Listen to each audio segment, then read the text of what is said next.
Hi ನಮಸ್ತೆ, ನಾನು ವೀಣಾ. ಇವತ್ತು ಹೂಕೋಸು ಬಳಸ್ಕೊಂಡು ಒಂದು ಚಿಕ್ಕದಾಗಿ ಒಂದು 10 ನಿಮಿಷದಲ್ಲಿ ಒಂದು ಗೊಜ್ಜು ಮಾಡೋದು ಹೇಗೆ ಅಂತ ನೋಡೋಣ ಬನ್ನಿ. ಗೊಜ್ಜು ಮಾಡೋಕ್ಕೆ ಒಂದು ಈರುಳ್ಳಿ, ಒಂದು ಟೊಮೊಟೊ, ಕೊತ್ತಂಬರಿ ಸೊಪ್ಪನ್ನ ಹೆಚ್ಚಿಟ್ಕೊಂಡಿದ್ದೀನಿ. ಹಾಗೆಯೇ ಹೂಕೋಸನ್ನ ಬಿಡಿಸಿ ಬಿಸಿನೀರಿಗೆ ಹಾಕಿ ಇಟ್ಕೊಂಡಿದ್ದೀನಿ. ಹಾಗೆಯೇ ಸ್ಟವ್ ಹಚ್ಚಿ ಸ್ಟವ್ ಮೇಲೆ ಒಂದು ಕುಕ್ಕರ್ ಇಟ್ಟು 1 ಸ್ಪೂನ್ ಎಣ್ಣೆ ಹಾಕಿ, ಎಣ್ಣೆ ಹಾಕಾದ್ಮೇಲೆ ಸಾಸಿವೆ ಹಾಕಿ, ಸಾಸಿವೆ ಸಿಡಿದ್ಮೇಲೆ ಸ್ವಲ್ಪ ಈರುಳ್ಳಿ ಹಾಕಿ ಈರುಳ್ಳಿನ ಫ್ರೈ ಮಾಡ್ಕೊಳ್ಳೋಣ. ಈರುಳ್ಳಿನ ಸ್ವಲ್ಪ ಜಾಸ್ತಿನೇ ಹಾಕ್ಕೊಳ್ತಾ ಇದ್ದೀನಿ, ಯಾಕೆಂದರೆ ಗೊಜ್ಜಿಗೆ ಸ್ವಲ್ಪ ಈರುಳ್ಳಿ ಜಾಸ್ತಿ ಇದ್ದರೆ ಚೆನ್ನಾಗಿರುತ್ತೆ. ಈರುಳ್ಳಿ ಸ್ವಲ್ಪ ಫ್ರೈ ಆದಮೇಲೆ ಹೆಚ್ಚಿಟ್ಕೊಂಡಿದ್ವಲ್ಲ ಟೊಮೊಟೊ, ಅದನ್ನು ಕೂಡ ಸೇರಿಸಿ ಅದನ್ನು ಕೂಡ ಫ್ರೈ ಮಾಡ್ಕೊಳ್ಳೋಣ. ಈರುಳ್ಳಿ ಟೊಮೊಟೊ ಎಲ್ಲ ನಮ್ಗೆ ಎಷ್ಟು ಬೇಕು ಗೊಜ್ಜು ಅಂತ ನೋಡಿಕೊಂಡು ಸೇರಿಸ್ಕೊಳ್ಳೋಣ. ಹಾಗೆಯೇ ಅದೆಲ್ಲ ಸ್ವಲ್ಪ ಫ್ರೈ ಆದಮೇಲೆ ಸ್ವಲ್ಪ ಜೀರಿಗೆ, ಮಸಾಲೆಗಳು ಸೇರಿಸ್ಕೊಳ್ಳೋಣ.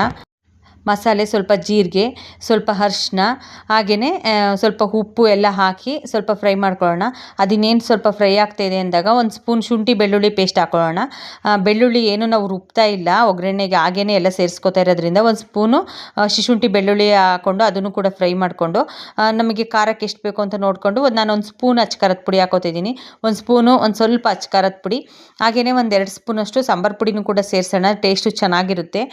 ಹಾಗೆಯೇ 2 ಸ್ಪೂನಷ್ಟು ಸಾಂಬಾರು ಪುಡಿನೂ ಸೇರಿಸ್ಕೊಂಡು ಅದನ್ನು ಕೂಡ ಎಣ್ಣೆಯಲ್ಲಿ ಫ್ರೈ ಮಾಡಿಕೊಂಡು, ಆಮೇಲೆ ಅದಿನ್ನೇನು ಸ್ವಲ್ಪ ಡ್ರೈ ಆಗ್ತಾಯಿದೆ ಅಂತ ಅಂದಾಗ ನಾವೇನು ಹೂಕೋಸನ್ನ ಬಿಡಿಸಿ ಬಿಸಿನೀರಿಗೆ ಹಾಕಿ ಇಟ್ಕೊಂಡಿದ್ವಲ್ಲ ಅದನ್ನು ಕೂಡ ಸೇರಿಸೋಣ.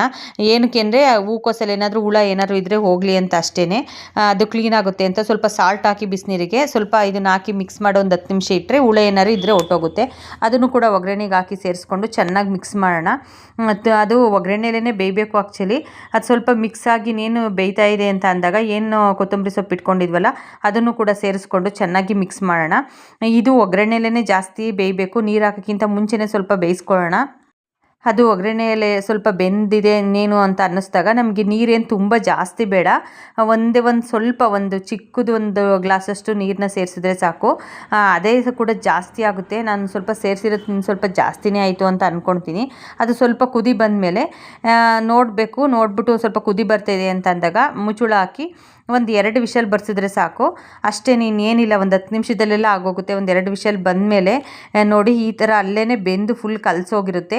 ನಮಗೇನಾದರೂ ಸ್ವಲ್ಪ ಜಾಸ್ತಿ ತೆಳುಬೇಕು ಅಂದರೆ ಇನ್ನೊಂದು ಸ್ವಲ್ಪ ನೀರು ಹಾಕಿ ಸ್ಟವ್ ಹಚ್ಚಿ ಇನ್ನೊಂದು ಸ್ವಲ್ಪ ಕುದಿಸ್ಕೋಬೇಕು.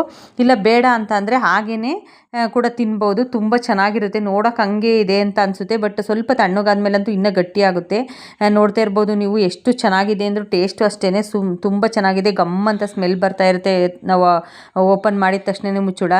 ಹಾಗೆ ನೀವು ನೋಡ್ತಾ ಇರ್ಬೋದು ಚಪಾತಿ ಜೊತೆಗೆ ಈ ಪಲ್ಯ ಮತ್ತು ಸ್ವಲ್ಪ ಕ್ಯಾರೆಟು ಎಲ್ಲ ಹಾಕ್ಕೊಂಡು ತಿಂದರೆ ತುಂಬ ಚೆನ್ನಾಗಿರುತ್ತೆ.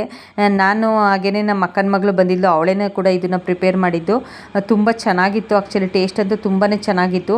ನೋಡ್ತಾ ಇರ್ಬೋದು ಚಪಾತಿ ಜೊತೆ ಅಂತೂ ತುಂಬ ಚೆನ್ನಾಗಿರುತ್ತೆ. ನೀವೊಂದ್ಸಲ ಮನೇಲಿ ಟ್ರೈ ಮಾಡಿ. Thank you for watching. Take care, bye.